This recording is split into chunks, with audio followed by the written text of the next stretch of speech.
E agora, gente, aqui no nosso quadro de saúde, né, nós vamos falar sobre osteoporose, né, e osteopenia. E o nosso convidado é o reumatologista, né, o Dr. Leonardo Schmidt.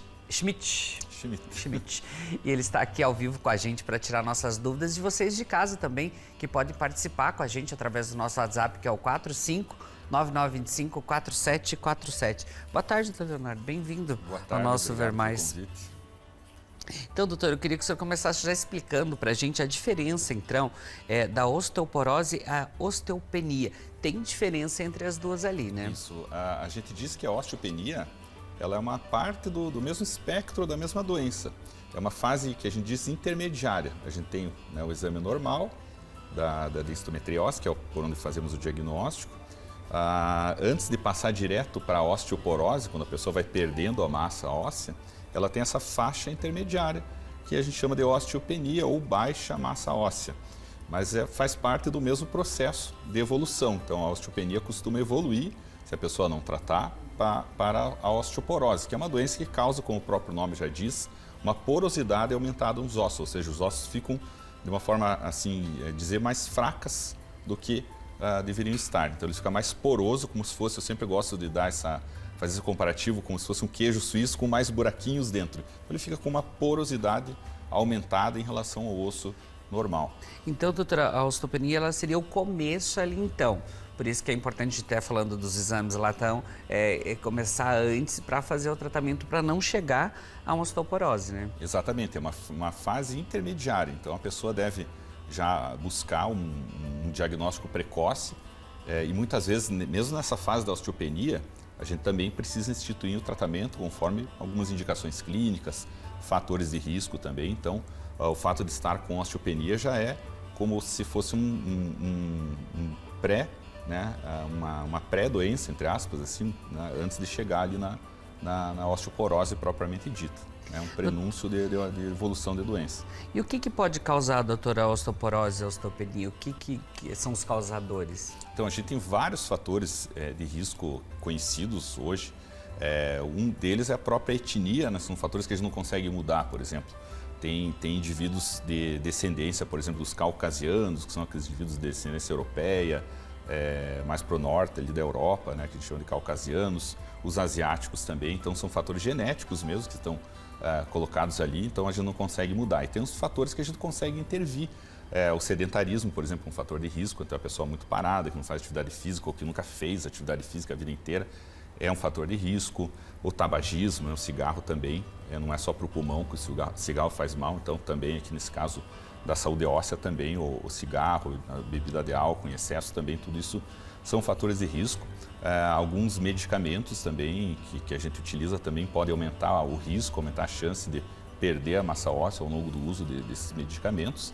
Aí o próprio fator de idade mesmo, a gente sabe que com o passar dos anos a gente vai ter vai tendo, né, principalmente depois dos 50 anos, e as mulheres na pós-menopausa, a mulher tem esse fator de risco também da perda hormonal ali, que é um fator protetor para a parte óssea. Então, a partir do momento que ela entra na menopausa, ela também começa a ter maiores fatores de risco para desenvolvimento dessa perda de massa óssea ao longo dos anos subsequentes. Doutor, e como que ficam os ossos nessas duas condições clínicas? Eu acho que tem até umas imagens ali para a gente ter uma noção, então eu queria que o senhor explicasse um pouquinho para a gente também. Sim, o osso é importante a gente entender que como está mostrando nas imagens, a parte interna dele não é completamente compacta. Então a gente tem aquelas trabéculas ósseas, é como se fossem furinhos mesmo.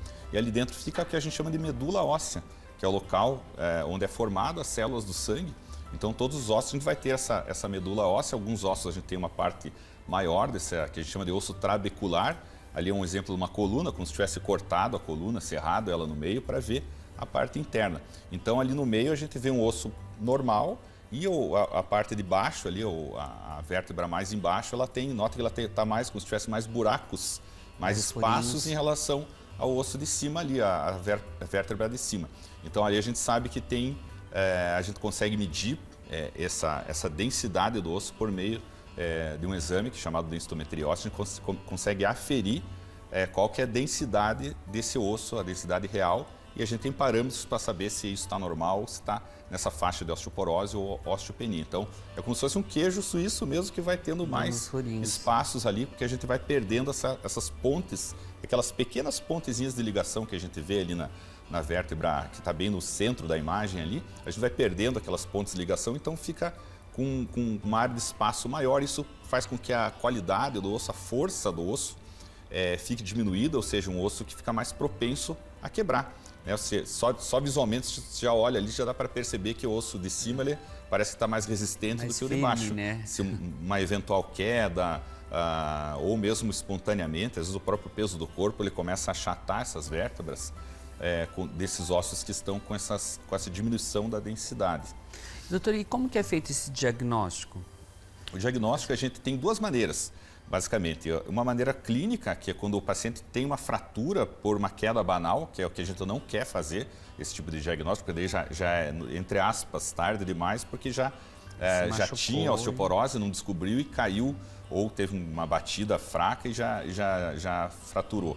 E outro meio de diagnosticar é pelo exame da densitometriose, que a gente acabou de mostrar uma imagem ali, que apareceu na tela. Esse é um exame de coluna. Esse já é o resultado do exame. E ali, repare, Mauro, que nós temos, esse é o equipamento de densitometria, esse que está aparecendo agora.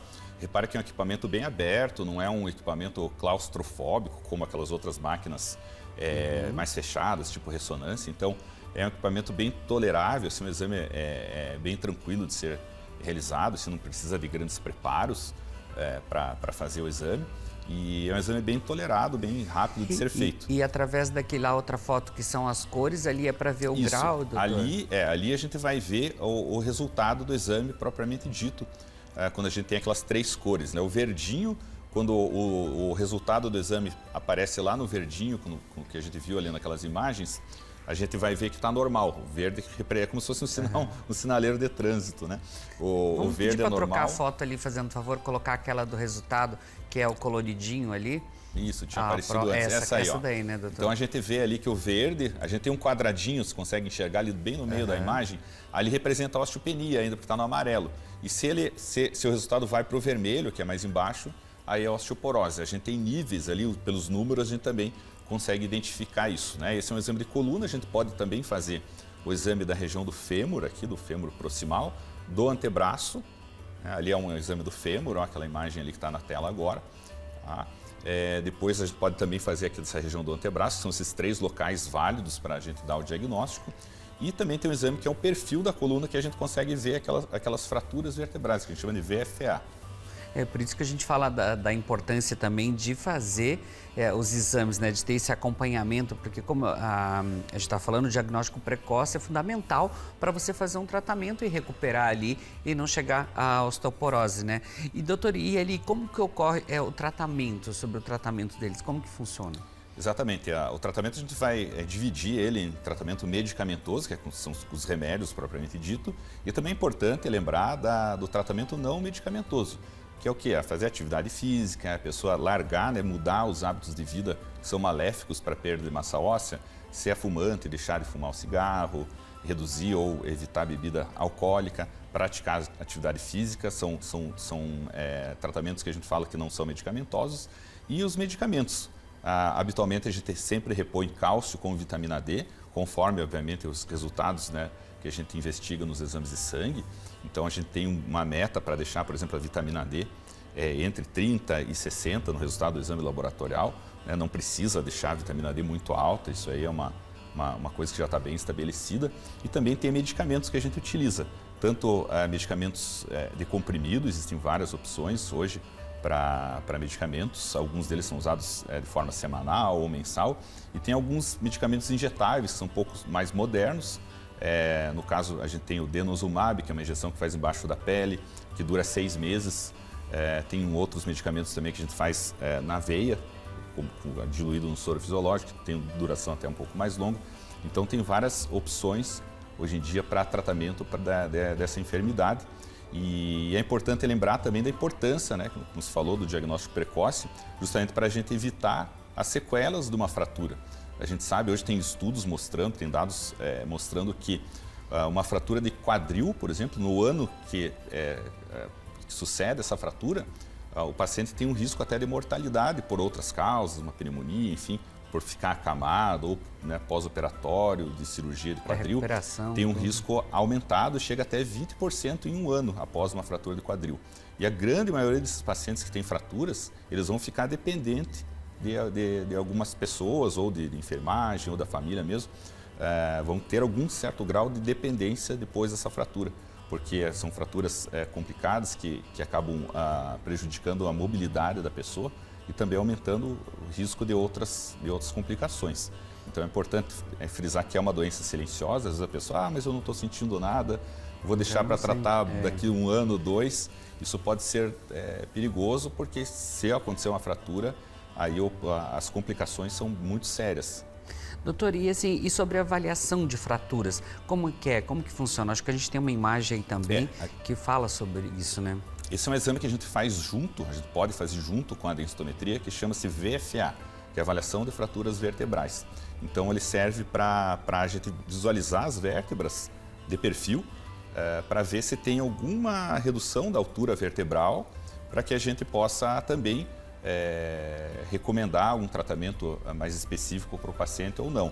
Isso é um fator já de gravidade quando a gente tem essa redução da altura vertebral, né? Já é uma fratura que aconteceu ali, então a gente encara esse tipo de casos, desse tipo de paciente com fraturas, com uma outra visão já, para fazer um tratamento, né, para visar recuperar essa massa óssea de forma mais rápida e evitar novas fraturas. Mas como que é feito esse monitoramento, então, da saúde óssea? Porque, como você falou, uma doença silenciosa, a pessoa não sabe que está ali, que está descalcificando e tal. Como que são esses cuidados?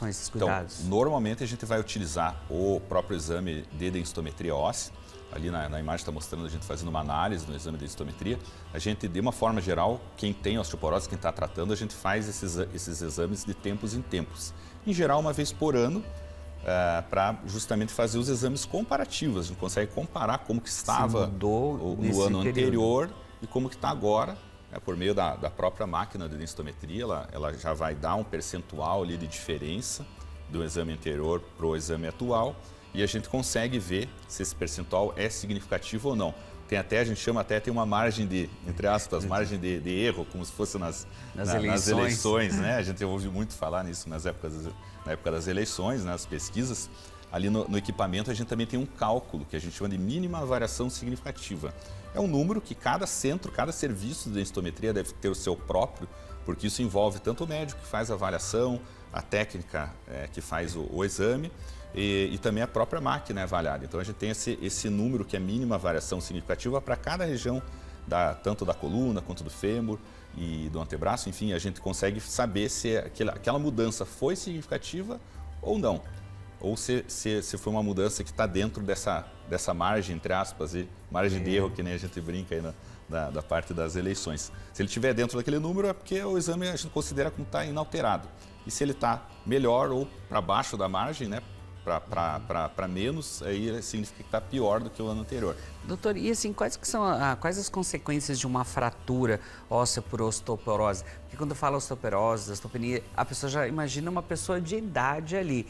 É com essa idade que de repente começam a surgir isso? Não é importante cuidar ali já desde cedo? Nem sempre. A gente tem casos, né, dependendo de situações já, de pacientes mais jovens já desenvolvendo, às vezes por já ter algumas outras doenças, tipo doenças reumáticas crônicas, predispõe a desenvolver a osteoporose, a perda de massa óssea mais rapidamente, como é o caso da artrite reumatoide, do lúpus, né, essas doenças autoimunes, e também alguns medicamentos, como é o caso dos glicocorticoides, que a gente utiliza bastante nessas doenças, principalmente no começo do tratamento dessas doenças.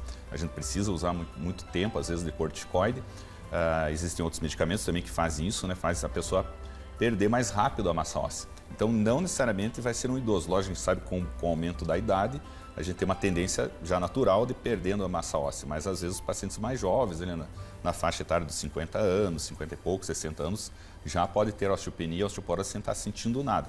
Então é importante quem tem algum fator de risco, ou história familiar também é um fator de risco importante, a mãe que tem osteoporose, a avó que já quebrou o quadril, então isso também é um fator de risco para a pessoa procurar antecipar esse diagnóstico, principalmente fazendo o exame da densitometria, que ali a gente consegue ver de forma mais adequada o quanto que está, qual que é o grau de perda e depois fazer os exames comparativos já numa fase de tratamento. Tá vendo, gente? Vamos se cuidar, mas olha só, eu vou deixar o Instagram do doutor ali, do doutor Leonardo, @reumatologia Toledo. Tá ali o Instagram na tela. Lá vocês podem ter mais informações também das outras doenças, sobre reumatismo, tem tudo lá também. Depende se tem algum assunto interessante lá que vocês queiram trazer para cá também, para o nosso Ver Mais, pode entrar em contato direto com o doutor lá. Gratidão, Leonardo, bom retorno aí para Toledo. Obrigado pela aula de hoje. Imagina, eu que agradeço, sempre fico à disposição.